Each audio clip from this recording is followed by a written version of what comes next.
दिए हुए अल्फाज में आखिरी हरूफ के बाद वाव नून गुन्ना लगाकर जमा बनाइए, यानी कि घर से घरों। हमने चीज़ों को ज़्यादा करने के लिए वाव और नून गुन्ना लगाएंगे तो वो बहुत सारी बन जाती हैं।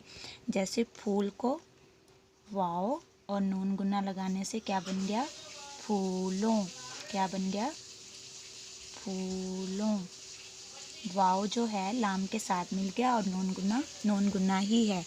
मस्जिद के साथ वाव और नून गुन्ना लगाने से मस्जिद को वैसे ही लिखेंगे और यहाँ पे वाव और नून गुन्ना वाज़े शो हो रहे हैं। आँख से आँखों, यानी कि हमारी दो आँखें या आँखों से हम देखते हैं।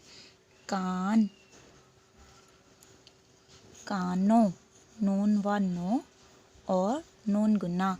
ये साइड आप खुद फिल करेंगे। एक साइड मैंने की है, इसी की हेल्प लेकर, इसी की मदद से दूसरी साइड आप